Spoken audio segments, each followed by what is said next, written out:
I'm Kevin from Trees and Trends, and today I'm going to show you how to create this floral wall decor from the mesh and the work wreaths. The products that you need are a work wreath or some type of ring system that you can use to tie your mesh to it. In this case, I'm using the work wreath itself. Don't worry too much about the color because all of the tinsel ties will disappear on you as you put the mesh on. Then also you're going to need 3 color tones if you're wanting to do shading. Otherwise you can do it all with one. But you're going to use the 21-inch, in this case white, a 21-inch wide pink. It's actually a slight check to it in pale pinks and whites, and then the fuchsia 10-inch size mesh. And so you'll need a roll each of those. Now, to start off with, you're going to cut your white mesh, which will be your first row around the outside edge, into squares. Count how many ties you have. In this case, we have 10 sets of ties around the exterior of the wreath. So you want to cut 10 squares, so this is going to be 21 by 21 approximately, of your white material. Then as you're cutting and getting organized, your inside ring has 8 ties on that. So you're going to cut 8 squares of the 21-inch in the pink check. Again, 21 by 21 inch squares, and then 10-inch squares with your 10-inch fuchsia, also 8 of those. Once you get those cut, then you're all set and ready to start tying. So what you're going to do is take your square and take the opposite corners diagonally across the piece and just start gathering those in with your hands and work toward the center until you can pinch that together like so. And then just come down, take one set of ties, twist that a couple of times to secure it tightly, and pull those points out like flower petals. And just continue around with that. Again, gathering up to pinch that in the center. Tie it down with your set of ties. Of course, you see I've spread the ties out so that I don't have to fight with those as I'm going along. It just makes it easier when I actually start tying my mesh to the piece. Because once you've got everything set, all of your prep work done, then it goes really quickly. Just move around the piece, creating your entire row of outside petals.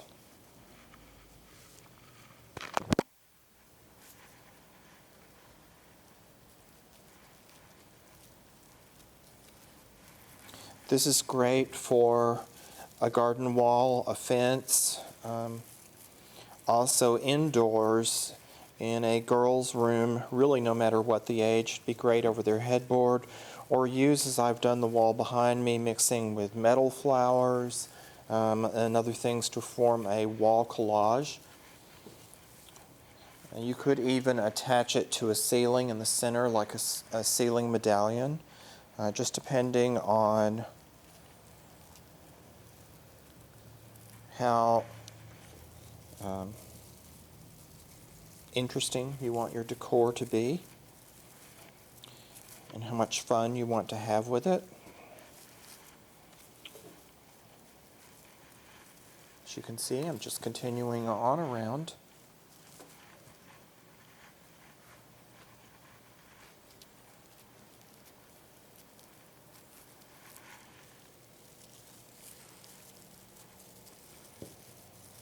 Tying each one down, and as you go,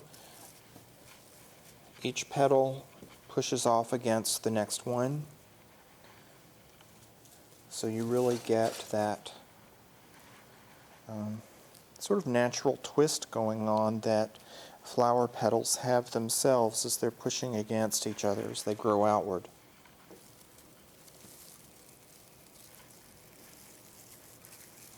You can do different combinations with these. You also see behind me the yellow combination. That's done all with solids, but the outside petals I used an ivory mesh, then used a golden yellow solid as the next layer, the second layer, and then the center shorter layer is a bright yellow. And even though you would think that the two yellows would clash maybe when you have them in the rolls, the fact that it is mesh and is open and colors show through, it tends to bleed it more, just like you would mix and shade with paints.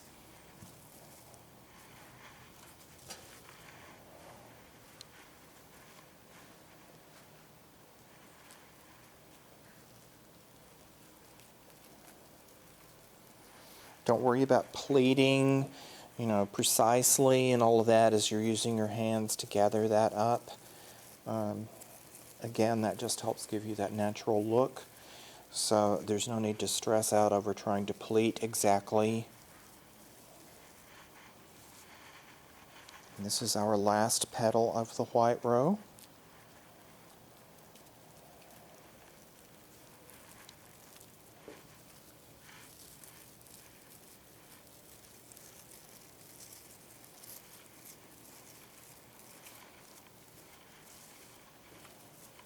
So there you have the outside row, and that's what that should look like. Now then we'll start with our second row. Now with our pink check, we're going to do the same thing with our inside row of ties. And of course, because that inside row is set in just slightly, you're going to have a little bit of the white outside row showing behind it, but then also it's going to instantly start making the flower thicker, giving it more dimension.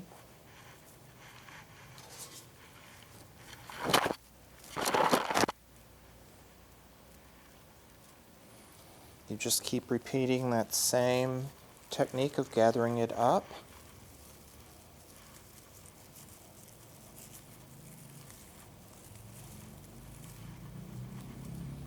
Pull those petal points outward.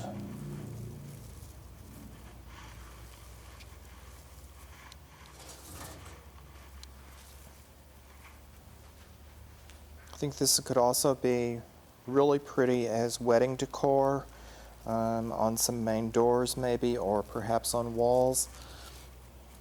Do it all in white, using white carnations in the center for the center of your flower, or if you're doing a white and black, doing black carnations would be very elegant in the middle.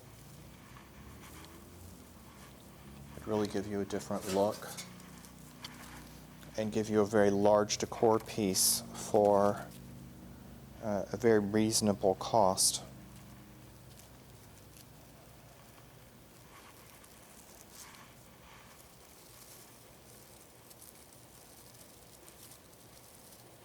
Of course, to decide exactly how you would want to use this, if you're going to use your own color scheme, you can take the edges and lay over each other to see how your colors are going to blend together. And that will give you that impression. Always go from light to dark or pale to bright in one direction or the other. Either make your center the darker or the lighter, just depending on the effect that you want. Each one will give you a slightly different result.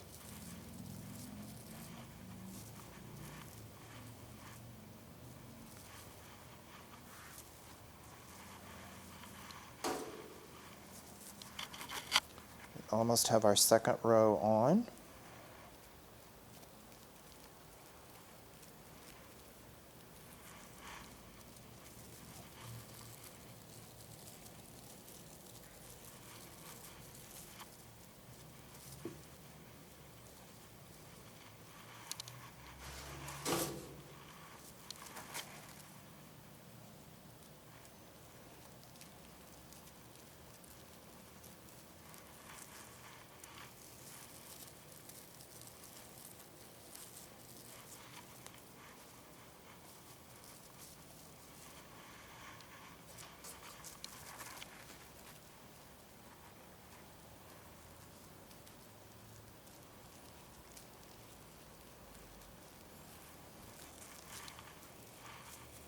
This is our last one on this row. And now we are ready to start with our fuchsia with the narrower 10-inch mesh. You're going to repeat the same process with the 10-inch, pinching in also, just like you did with the other, and you're going to use that same inner row of ties. Since the mesh itself is narrower, then you get that effect, and you get, if you look at flowers, oftentimes they have smaller petals going right around the center of the flower that frame that out. And again, you're going to pull those points in.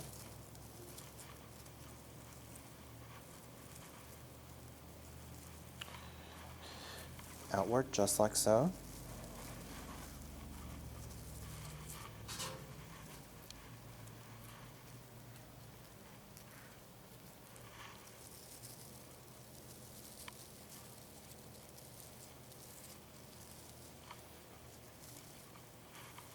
By pulling the points out as you work, that makes it much easier for you than the mesh fighting against itself if you'd wait until the end to try to straighten all your points out.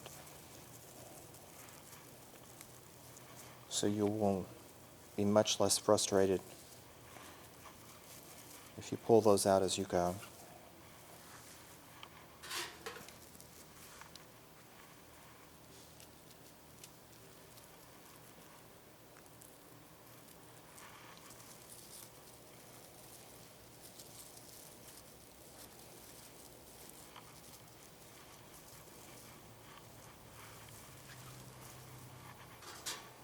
You can see how quickly this becomes a finished piece.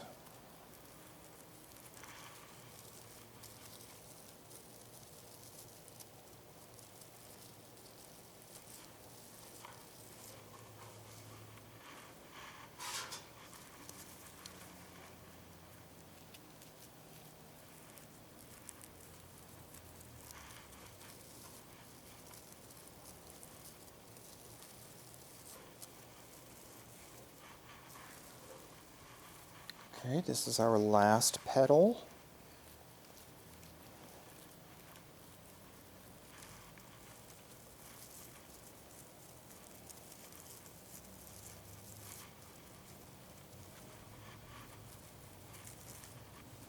And when you get to this stage, then your piece should look like this.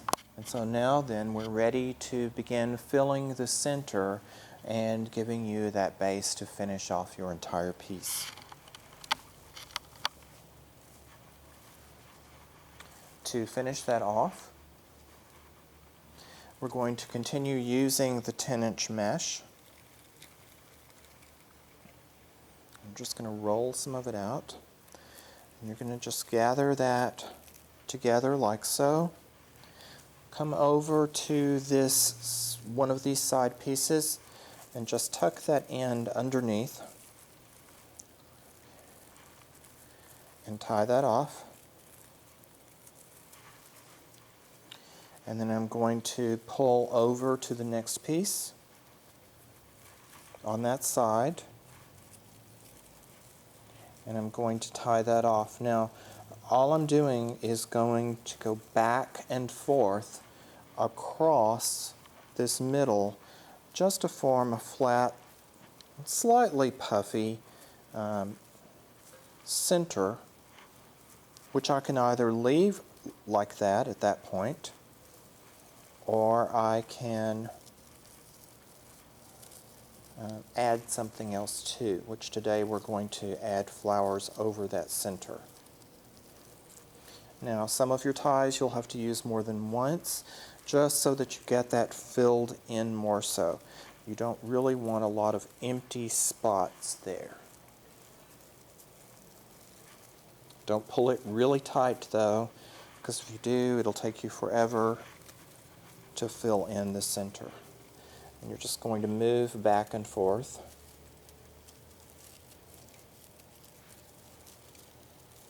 In order to fill that space.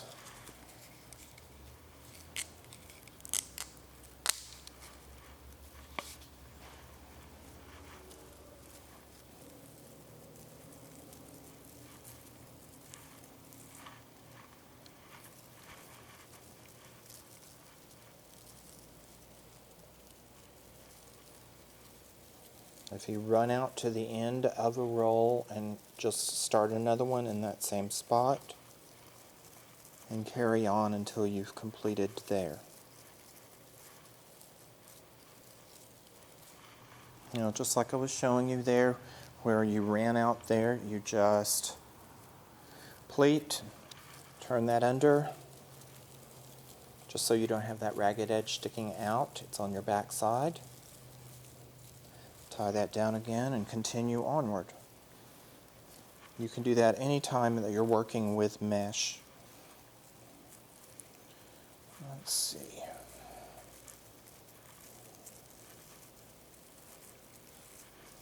Now, as you see here, when you're going diagonally across and you hit another tie and you see this open area that you may have, tie that off, but then bring your piece around like you're making a figure 8. And by doing that, the mesh will puff out and give you a bit more fill in that area.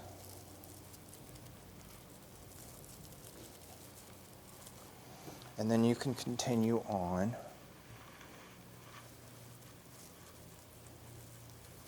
Finishing off your center.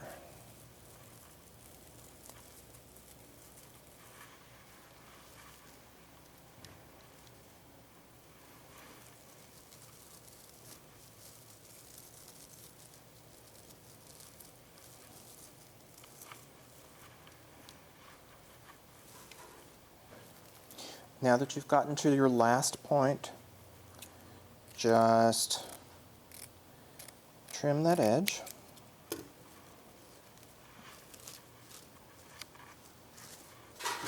And tuck that end underneath.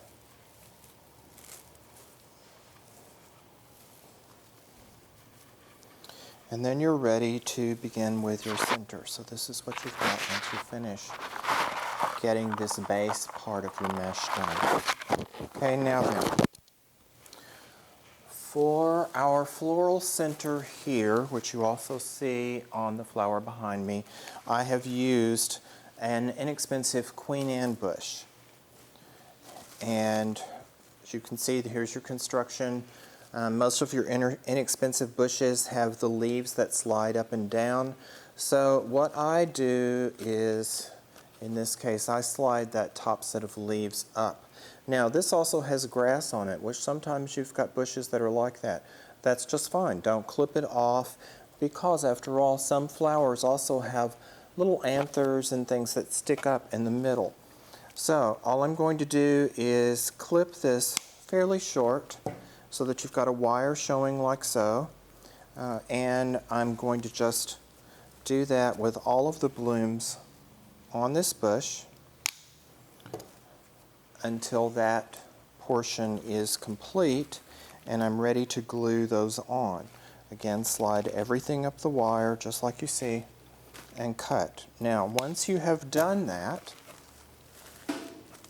all you're going to do, your hot glue, here I'm using the hot glue pan. You could use a glue gun, that makes it a little more difficult.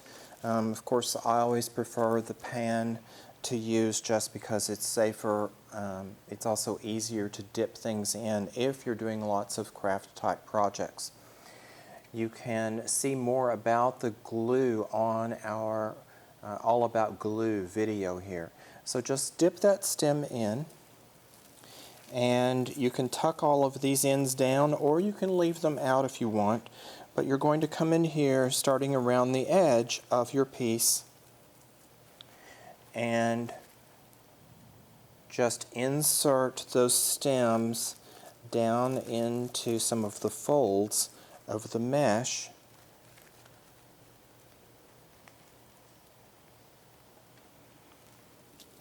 As you go along, create your outer circle first, and then work your way in until you've filled the entire floral piece just like I've done here. And so then you've got your completed flower, and that finishes off your project. It's very simple. This center with the size of this bush took me 2.5 bushes, or let's see, I think these have 9 on them. So approximately 24 of the flower heads of the Queen Anne's lace, depending on the size of the head of the flower. Now, with this yellow piece that I have here in this combo, the floral centers, I've used hydrangea blossoms. It took 4 hydrangeas, and it took me 2 bushes of this open daisy palm bush to create the row there for my sunflower. As I said on the while ago in talking about the wedding, you could use carnations, you can use any type of flower in the center that you want and would create the effect that you might like, depending on the colors that you find available and also the texture that you're going for, so that you can be you and be unique with Trees and Trends. All of this is available in our stores. Feel free to shop, have fun, mix and match those colors, and see what works best for you.